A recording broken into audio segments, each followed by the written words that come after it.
विजेंद्र सिंह परमार एक बार फिर से आपका पाऊजा लॉ अकेडमी में बहुत बहुत स्वागत करता हूं। आज हम एक बहुत ही महत्वपूर्ण विषय डिस्कस करने जा रहे हैं जो आपके एग्जाम पॉइंट ऑफ व्यू से और स्पेशली आपके इंटरव्यू पॉइंट ऑफ व्यू से काफी इंपॉर्टेंट हो सकता है। देखिए,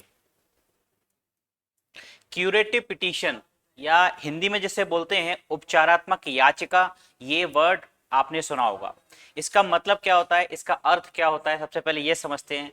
देखिए, जैसा कि इसका नाम है उपचारात्मक याचिका, इसका सरल शब्द में आप ये कह सकते हैं जब आपके पास सारी रेमेडी, सारे लीगल ऑप्शंस जब आपके पास खत्म हो जाते हैं सुप्रीम कोर्ट में, तब आपके पास ये एक नया ऑप्शन निकल के आता है जिसे हम बोलते हैं क्यूरेटिव पिटीशन। ऐसा कोई प्रोविजन संविधान में नहीं हुआ करता था। संविधान जो बात करता है अनुच्छेद 137 रिव्यू पिटीशन की बात करता है। एक बार कोई भी जजमेंट सुप्रीम कोर्ट ने अगर दे दिया तो सेक्शन 137 ये कहता है, सॉरी आर्टिकल 137 ये कहता है कि सुप्रीम कोर्ट खुद के जजमेंट का रिव्यू कर सकता है। लेकिन एक बार अगर सुप्रीम कोर्ट ने जजमेंट का रिव्यू कर लिया, उसके बाद कोई विकल्प नहीं रह जाता था, लास्ट ऑप्शन ये हुआ करता था।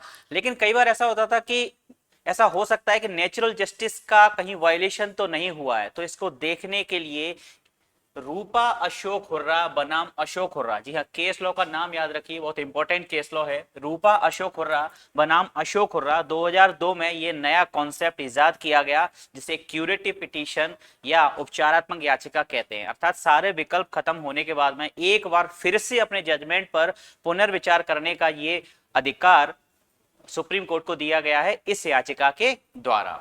ठीक है, अब इसमें होता क्या है, इसकी थोड़ी सी प्रोसेस आपको बताता हूं। इसमें होता ये है, सामान्यतः ये याचिका जब 137 की आपकी रिव्यू पिटीशन डिसाइड हो जाती है, खारिज हो जाती है, आपके मन मुताबिक जब जजमेंट नहीं आता है, तो फिर से उसके बाद में ये प्रोसेस अपनाई जाती है और आप ये पिटीशन फाइल कर सकते हैं।